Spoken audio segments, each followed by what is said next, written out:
اللهم صل على سيدنا محمد يا رب صل وسلم دائما أبدا على حبيبي. اعتکاف کے حوالے سے کچھ فضائل اور مسائل آپ کے سامنے پیش کرنے ہیں، کیونکہ بہت سے لوگ اعتکاف میں بیٹھ چکے ہیں اور بہت سے ہو سکتا ہے بیٹھنے کی تیاری کر رہے ہوں۔ اعتکاف وہ عمل ہے جو رسول اللہ صلی اللہ علیہ وسلم نے پابندی سے فرمایا۔ جب آپ صلی اللہ علیہ وسلم کا آخری وقت تھا، عمر کا آخری حصہ تھا، تو اس میں آپ صلی اللہ علیہ وسلم پابندی سے اعتکاف فرمایا کرتے تھے۔ دنیا کی ہر قوم میں اعتکاف کی عبادت رہی ہے۔ جو بت پرست لوگ ہوتے تھے وہ فَنَظَلُّ لَهَا عَاكِفِينَ، قرآن کہتا ہے کہ وہ بھی بتوں کے سامنے جو ہے وہ ادب سے اور اس خاص قسم کی حیت بنا کے بیٹھ جایا کرتے تھے۔ تو جب اسلام دنیا میں آیا تو اسلام نے ہمیں بتایا کہ ہم نے اگر عبادت کے لیے اپنے آپ کو باؤنڈ کرنا ہے تو ہم صرف اللہ کے لیے کر سکتے ہیں اپنے آپ کو باؤنڈ، اور وہ بھی مسجد کے اندر۔ تو نبی صلی اللہ علیہ وسلم نے مسجد میں اعتکاف فرمایا۔ اس وقت سے لے کے آج تک امت آپ صلی اللہ علیہ وسلم کے اس عمل کو فالو کر رہی ہے۔ اس کی فضیلت کیا ہے؟ رسول اللہ صلی اللہ علیہ وسلم نے فرمایا ایک دن کا اعتکاف، بشرطے کے اخلاص کے ساتھ ہو، ایک دن کا اعتکاف آپ نے فرمایا انسان کو جہنم کی آگ سے ایسے دور کر دیتا ہے جیسے زمین اور آسمان کا جیسے فاصلہ ہے۔ تو اس عبادت کا بنیادی مقصد یہ ہے کہ انسان پورے سال دنیا کے کاموں میں مشغول رہتا ہے، وہ سال میں کچھ دن اللہ کے لیے نکالے۔ جیسے کوئی شخص ہجرت کرتا ہے اللہ کے لیے، اپنے گھر بار کو چھوڑتا ہے، تو معتکف بھی ایک نوعیت کی ہجرت کرتا ہے۔ وہ اپنے بیوی بچوں کو، اپنے اہل و عیال کو، اپنے رشتہ داروں کو چھوڑ چھاڑ کے اللہ کی گھر میں اور مسجد میں آ کے وہ پڑھ جاتا ہے۔ تو اللہ کو یہ عمل بہت محبوب لگتا ہے کہ اتنی مصروفیتوں میں جب لوگ دنیا کی گہما گہمیوں میں مبتلا ہیں، کوئی شخص میری خاطر سب کچھ چھوڑ چھاڑ کے میرے گھر میں آ کے پڑھ جاتا ہے کہ اللہ جب تک تو مجھے معاف نہیں کرے گا، جب تک تو مجھے سیدھے راستے پہ چلنے کی توفیق نہیں عطا فرمائے گا، گویا میں تیرا در چھوڑوں گا نہیں۔ تو اللہ کو یہ عمل بہت محبوب ہے، اور پچھلی امتوں میں بھی کسی نہ کسی درجے میں یہ عمل مختلف شکلوں میں مشروع رہا ہے۔ آپ صلی اللہ علیہ وسلم نے اس کی فضیلت بھی بیان کی، اور فقہاء کرام نے قرآن و سنت ہی سے اعتکاف کے مسائل بھی نکالے۔ تو اعتکاف کی سب سے بڑی فضیلت کیا ہے؟ ایک تو وہ فضیلت کہ جو حدیث میں بیان کی کہ مشرق اور مغرب میں جو فاصلہ اور آسمان اور زمین میں جو فاصلہ ہے، اتنا اللہ تعالیٰ جہنم کی آگ سے انسان کو دور کر دیتے ہیں۔ دوسری فضیلت اعتکاف کی کہ اس میں ہم آپ صلی اللہ علیہ وسلم کی ایک سنت کو فالو کر رہے ہوتے ہیں، جو کام نبی نے کیا ہم وہ کر رہے ہوتے ہیں۔ اور قرآن کہتا ہے لَقَدْ كَانَ لَكُمْ فِي رَسُولِ اللَّهِ أُسْوَةٌ حَسَنَةٌ، تمہارے لیے محمد صلی اللہ علیہ وسلم کے عمل میں اسوہ حسنہ، ایک اچھا نمونہ ہے، جیسے انہوں نے زندگی گزاری تم بھی ایسا کرو۔ تو نبی صلی اللہ علیہ وسلم کی سنت اس سے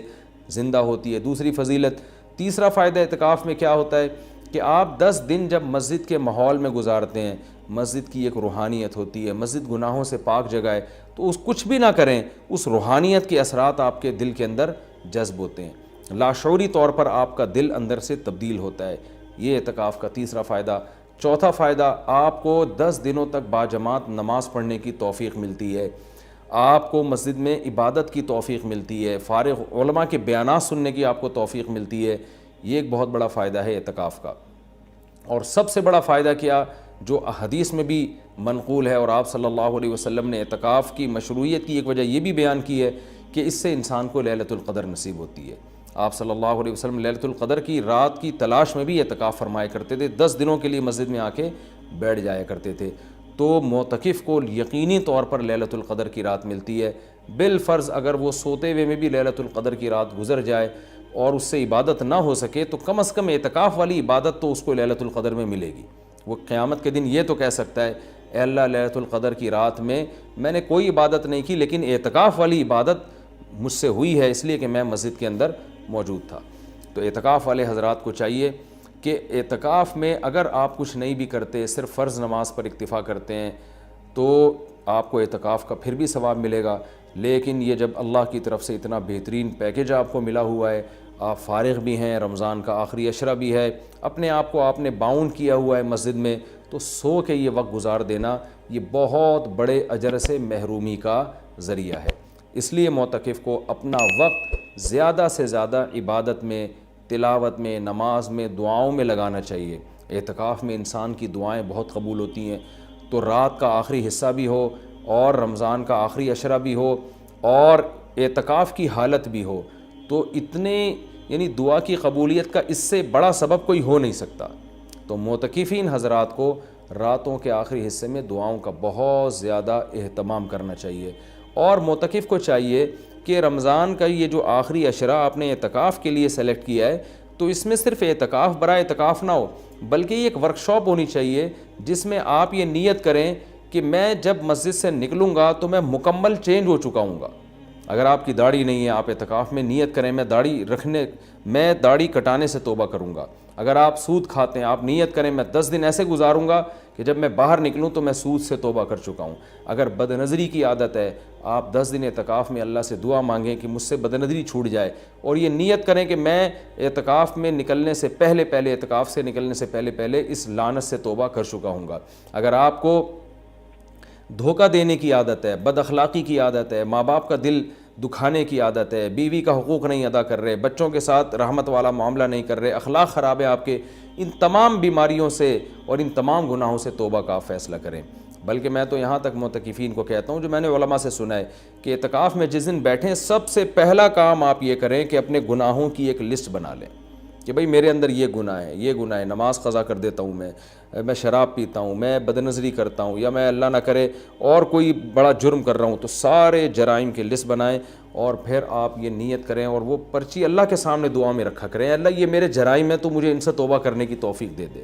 تو پھر وہ اعتکاف حقیقت میں آپ کا اعتکاف بنے گا۔ اور میں نے اپنی زندگی میں دیکھا ہے کہ جنہوں نے صحیح طرح سے اعتکاف کیا ان کی زندگیاں ہمیشہ کے لیے تبدیل ہو گئیں۔ اکثر توبہ کرنے والے وہ ہوتے ہیں جو اعتکاف میں جا کر ان کو توبہ کی توفیق ملتی ہے، تو یہ بہت بڑی عبادت ہے، اس کا اہتمام کرنا چاہیے۔ دوسری بات، پہلے دن سے اپنا عبادت کا کوئی اسکیجول بنا لینا چاہیے۔ ایسا نہ ہو کہ آپ آگے بیٹھ گئے، اب سوچنے میں 3 دن گزار دیں گے کہ آپ نے کرنا کیا ہے، تو اپنا ایک اسکیجول بنائیں کہ بھئی تہجد کتنی، تراویح کی تو پابندی کرنی ہے، تہجد کتنی پڑھنی ہے اور کتنے پارے اس میں پڑھنے ہیں، یا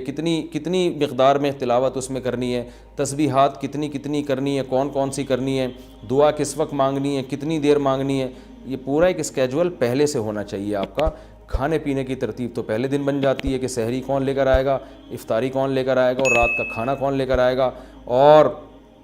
چائے کب پینی اور کون کس وقت لے کر آئے گا، یہ تو ترتیبیں پوری بن جاتی ہیں۔ تو یہ تو آپ باہر بھی کر سکتے تھے یہ کام، اعتکاف تو عبادت کے لیے ہے، تو عبادت کی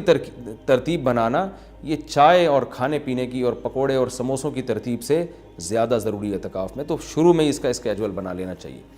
اس بارے میں کچھ مسائل بھی ہیں کہ اعتکاف کن چیزوں سے ٹوٹتا ہے۔ پہلی بات تو یہ ہے کہ اگر آپ کا روزہ ٹوٹ گیا تو اعتکاف بھی خود بخود ٹوٹ جائے گا۔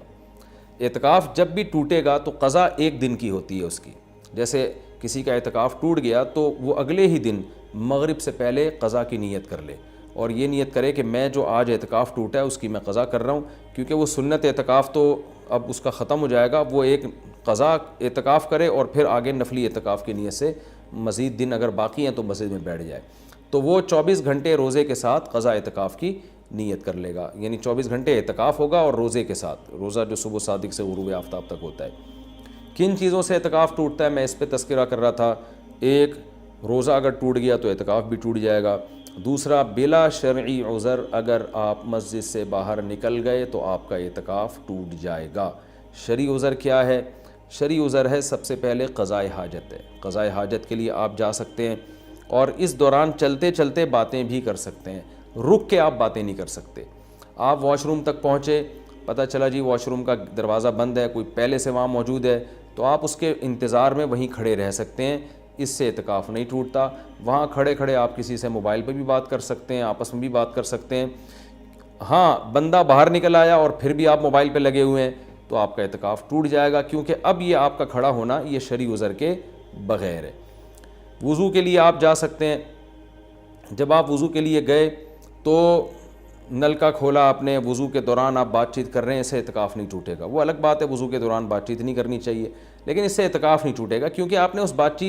چیت میں الگ سے ٹائم نہیں لگایا، وضو کے دوران ہی آپ نے بات چیت کی ہے، وضو آپ نے پراپر طریقے سے کیا اور اب آپ وہاں بیٹھے بیٹھے وضو کی دعا پڑھ رہے ہیں یا کچھ اور پڑھ رہے ہیں تو اس سے بھی اعتکاف ٹوٹ جائے گا، کیونکہ پراپر وضو کرنے کے بعد آپ پر لازم تھا کہ آپ اٹھ کے مسجد میں آئیں۔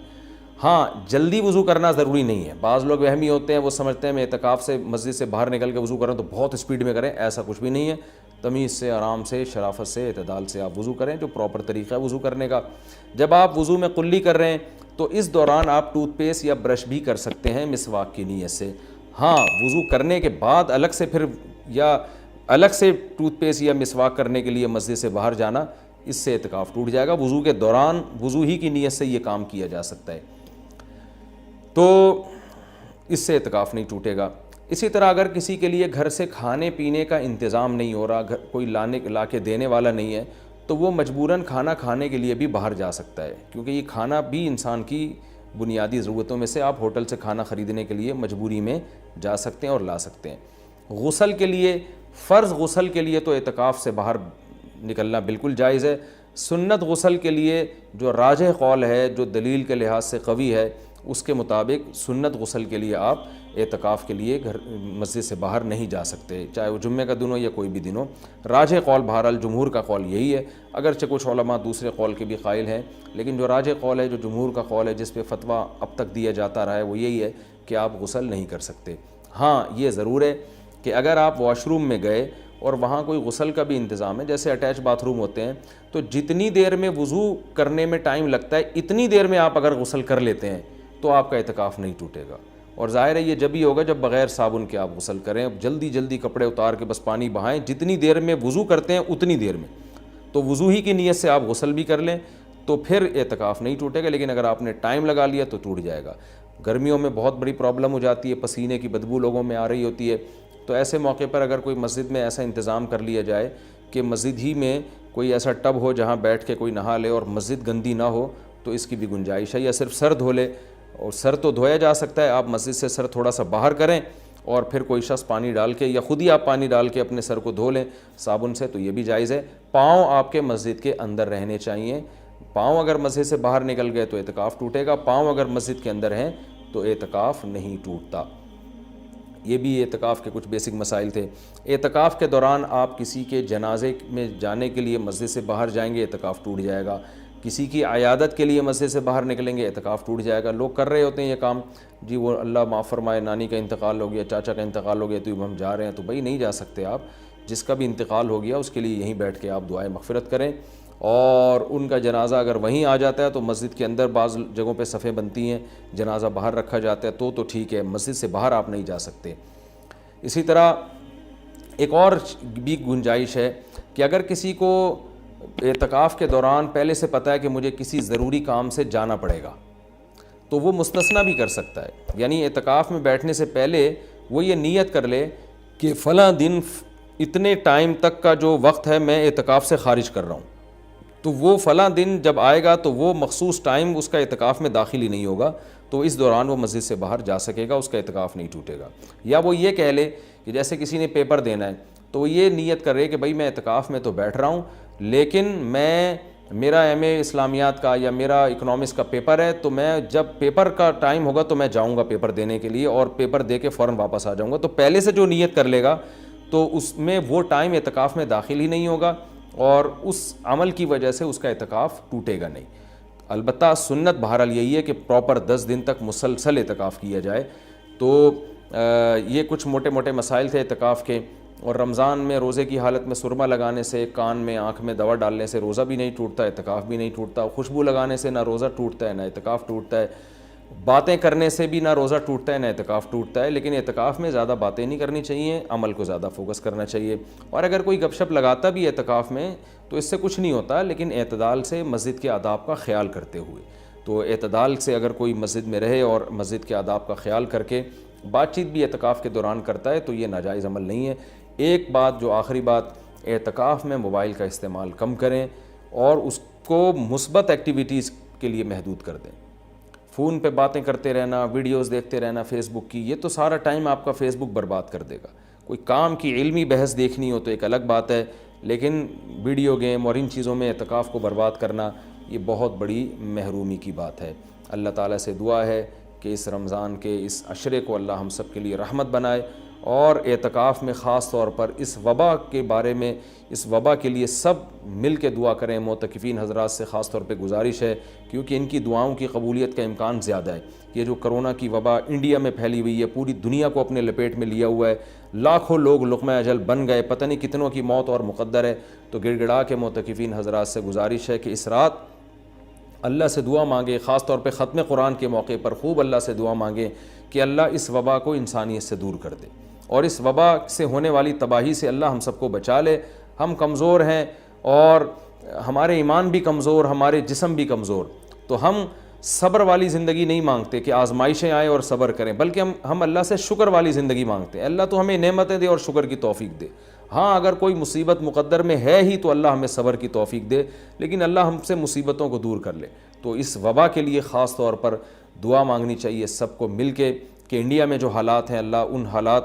سے انڈیا کے مسلمانوں کو اور وہاں کے دوسرے انسانوں کو، جو بھی لوگ وہاں بستے ہیں، سب لوگوں کو اللہ محفوظ رکھے اور پوری دنیا کو اس وبا سے اللہ تعالیٰ بچائے۔ شاید اللہ معتکفین کی دعا کی برکت سے اس آئے ہوئے عذاب کو انسانیت سے ٹال دے۔ اللہ تعالیٰ ہم سب کو سمجھنے کی، عمل کرنے کی توفیق عطا فرمائے۔